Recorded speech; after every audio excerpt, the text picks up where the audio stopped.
Hello guys, मेरा नाम है रवि और स्टडी ग्लो में आपका बहुत बहुत स्वागत है। दोस्तों 23 अगस्त को हम और आप मिठाई खाएंगे, रसगुल्ले खाएंगे, क्योंकि हमें यह पता है कि हमारा जो चंद्रयान 3 है वो सक्सेसफुल होके रहेगा। लैंडर लैंड करेगा और रोवर उसके अंदर से निकलेगा और पूरी दुनिया को जानकारी देगा और साथ में इतिहास रचेगा। ये तो होना तय है। और उसी के रास्ते में जो चंद्रयान 3 है उसने काफी बड़ी सफलता पाई है। जो उसकी लास्ट सेकेंड सफलता थी, हम ये कहें तो पा चुकी है। इसने क्या किया है, ऑर्बिट का चक्कर लगाते लगाते काफी करीब आ चुका है चांद के। और अब इसने क्या किया है, जो प्रोपल्सन मॉड्यूल था और लैंडर था वो दोनों अलग हो चुके हैं। अब यहां पे जो प्रोपल्सन मॉड्यूल है वो क्या कर रहा है, उसका चक्कर लगा रहा है चांद का, और जो लैंडर है वो थोड़ी नीचे वाली कक्षा में आ गया है और ये चांद का चक्कर लगा रहा है। और ये जब 100 किलोमीटर के आसपास ये रेडियस में आ जाएगा तब ये क्या करेगा कि लैंडिंग के लिए तैयार हो जाएगा और सही जगह ढूंढेगा। उस जगह को ढूंढने के बाद ये क्या करेगा, वहां पे लैंड करेगा।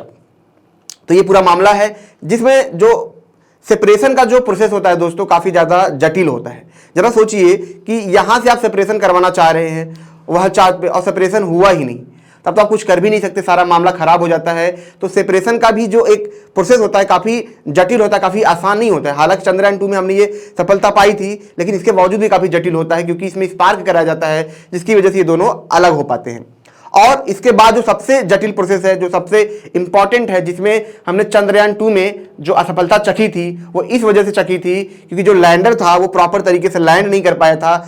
इसकी स्पीड इतनी ज्यादा थी, 200 किलोमीटर के आसपास स्पीड थी, जो कि कम नहीं हो पाया और वो टकरा के वहां से टूट गया था। तो इस चीज को ध्यान रखते हुए इस बार जो इसरो है उसने अपनी कमर कसी है और जो हमारा लैंडर है उसको काफी ज्यादा बेहतर बना दिया है, ताकि वो जैसे ही जमीन पे उतरे तो अगर कहीं भी गलत जगह पे उतर जाए, कुछ भी प्रॉब्लम आए तो भी वो ना टूटे। उसके लेग्स को काफी मजबूत बनाया गया है। तो यहां पे दोस्तों आप देखेंगे कि क्या होगा कि जब ये उतर जाएगा वहां पे, ठीक है, ये देखिए लैंडर है यहां पे, ठीक है, तो जो विक्रम है जब ये उतरेगा तो यहां से जो रोवर है ये बाहर आ जाएगा। यहां पे आप देख रहे हैं 50 वाट की बात की जा रही है, तो मतलब जो रोवर है इसका जो पावर है वो लगभग कैपेसिटी है 50 वाट, ये क्या करेगा, कंज्यूम करेगा।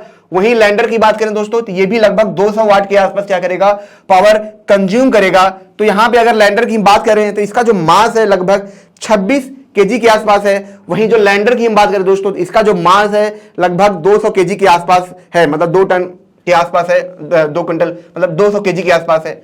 अब वहीं पे दोस्तों जो प्रोपल्सन मॉड्यूल था वो भी लगभग 2000 केजी के आसपास था, जो अभी चांद का चक्कर लगा रहा है। ठीक है, यहां पे अगर हम आपको दिखाएं, ठीक है, तो अगर आप देखेंगे तो ये देखिए यहां पे ये सेपरेशन हुआ है लगभग 153 किलोमीटर जो रेडियस था उसी में ये सेपरेशन हुआ है। ठीक है, तो यहां पे आप देखेंगे अब ये क्या करेगा, ठीक है, ये इसका चक्कर लगाता रहेगा। जो लैंडर है, ठीक है, जो लैंडर है वो क्या करेगा, इसके निचली वाली कक्षा में आके इसका चक्कर लगाएगा और जब 100 किलोमीटर के आसपास आएगा तभी धीरे धीरे वहां से उतरना शुरू करेगा, जिसके लिए थ्रस्टर इसमें काफी ज्यादा इसकी हेल्प करेगी। अब यहां पे अगर दोस्तों हम देखें तो आप समझेंगे यहां पे कि ये जो प्रोसेस होता है, देखिए अब ये दोनों जुड़े हैं यहां पे, ठीक है, लैंडर है और प्रोपल्सन मॉड्यूल है।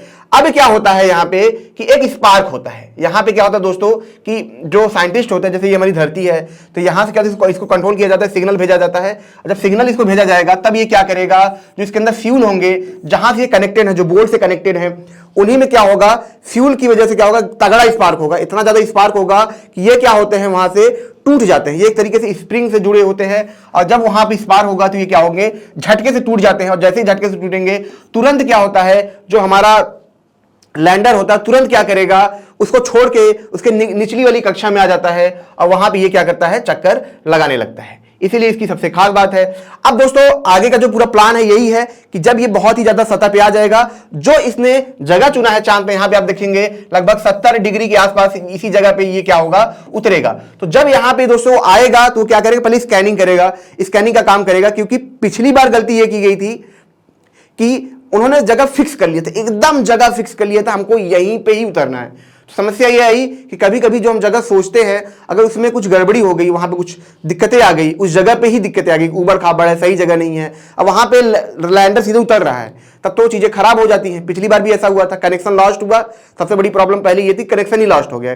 दूसरी बात, स्पीड कंट्रोल नहीं हो पाई। और तीसरी चीज ये भी है कि वहां पे जिस जगह पे उतरा, क्या पता वो जगह खराब ही हो, तो वो गलती यहां पे नहीं करना चाह रहे हैं। इस वजह से इस बार जो लैंडर है उसके अंदर क्या है, एआई सिस्टम उसमें है।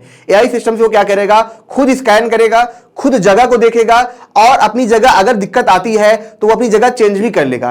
पहली बार क्या था, सिर्फ प्लान ए था, लेकिन इस बार क्या है, प्लान बी है। प्लान बी मतलब अगर प्लान ए काम नहीं करता है, उस लैंडर को समझ में नहीं आता है कि यहां उतरे यार वहां उतरे, तो वो क्या करेगा, तुरंत ऐसी जगह पर उतरेगा जहां पे उतर सकता है, नई स्कैनिंग करेगा, अपने आप को फिर से रिसेट करेगा और अपनी जगह को खुद ही निर्धारित करेगा। यही इसकी सबसे खास बात है। वरना मान लीजिए जिस जगह पर उतारना चाह रहे हैं वहां कुछ गड़बड़ी आ गई, वो उसी जगह पर उतर रहा है, तो हमारे पास कोई बी प्लान होता नहीं है। तो इस बार इसे क्या किया जा रहा है कि इस तरीके से पूरा मॉड्यूल किया गया है। एक चीज में दोस्तों आपको ये भी बता दूं, जैसे ये चांद है हमारा, आपको पता है कहीं कहीं आप देखेंगे धब्बे हैं, छोटे छोटे गड्ढे हैं। तो सोचने की बात यह है कि आखिर लैंडर को उस गड्ढे में ही क्यों उतारा जाता है। ठीक है, तो इसका रीजन ये है, जैसे हमारी धरती है आप देखेंगे, ठीक है, कि यहां पे आप देखेंगे मेंटल होता है, ऊपर क्रस्ट होता है। तो अगर ये हमारा जो लैंडर है अगर ऊपर उतरता है, मतलब हमारे चांद पे ऊपर उतरता है, तो ये क्या करेगा, ऊपर की ही सतह का जो डेटा है वो धरती तक भेज पाएगा। लेकिन अगर ये लैंडर क्या होता है, गड्ढे में उतरता है, तब क्या होता है, ये मेंटल से काफी ज्यादा करीब होता है। ठीक है, जो क्रस्ट के नीचे वाला जो लेयर होता है उससे काफी ज्यादा करीब होता है, तो उसकी भी जानकारी ये क्या करता है, इंडिया तक ये भेज सकता है। तो हमें एक साथ में हमें दोनों जानकारियां मिल जाती हैं। अदरवाइज क्या होता है कि अगर यहां पे आप देखें, यहां पे अगर हम देखें चांद को, ठीक है, तो यहां पे अगर देखेंगे जैसे ये जो धब्बे हैं, जब इन धब्बों में उतरेगा तो काफी गहराई तक होता है, काफी तल के पास होता है, जिसकी वजह से जो उसके क्रस्ट के नीचे वाली सतह है उसकी भी जानकारी क्या करेगा, धरती तक भेज पाएगा। यही वजह है कि उसे बार बार वहां पे उतारा जाता है। अदरवाइज क्या होगा, हम पहले क्रस्ट पे उतारे, फिर हमको लास्ट में उसे भेजना ही है, तो क्यों ना हो कि पहले वहीं पे उतारा जाए, और इसको लैंड कराने में ये जो जगह होती है ये काफी ज्यादा हेल्प भी करते हैं।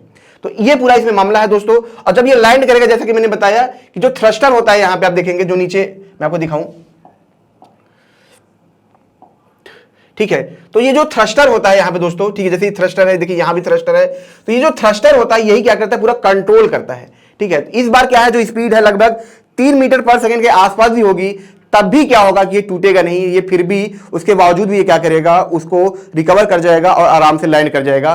तो इस बार तैयारी पूरी तगड़ी है। जो पिछली गलती की गई थी उन गलतियों को सुधार के ये पूरा, इसमें पूरा क्या किया गया है, मामला पूरा सेट किया गया है। ठीक है, इसके वेट पे भी बहुत बढ़िया काम किया गया है, इसके मटेरियल पे भी बहुत बढ़िया काम किया गया है, इसके लेग्स पे, इसके थ्रस्टर पे, इसके एआई पे बहुत ही ज्यादा अच्छा काम किया गया है। और जैसे ही ये क्या करेगा, वहां पे उतरेगा, तो ये क्या करेगा, इस बार जो रोवर है, जो उसके अंदर से रोवर निकल के आएगा प्रज्ञान, वो क्या करेगा, जो लैंडर, जो वहां पे लैंडर है उसको सिग्नल देगा, लैंडर क्या करेगा, प्रोपल्शन मॉड्यूल को सिग्नल देगा, और प्रोपल्शन मॉड्यूल क्या करेगा, हमारी धरती पे सिग्नल देगा। तो इस बार जो उसके अंदर रोवर है उसकी एनर्जी बहुत कम यूज करनी पड़ेगी, इसीलिए आप देखेंगे कि यहां पे उसी 50 वाट का कंजप्शन ये कर रहा है। नहीं तो पिछली बार ये कंजप्शन काफी ज्यादा था, क्योंकि इस बार इसको सिग्नल सिर्फ यहां भेजना है, ये काम करेगा, अपना प्रोपोर्शनल मॉड्यूल को भेजेगा और ये क्या करेगा, धरती तक हमें सिग्नल भेजेगा। तो ये पूरा प्रोसेस काम करेगा। और जैसा कि मैं आपको बता दूं, 23 अगस्त को हमें मिठाई खानी ही है, आपको भी खानी है, और खा के हम लोग दम मचाएंगे और तालियां बजाएंगे। तो दोस्तों मिलते हैं नेक्स्ट लेक्चर में। Thank you so much.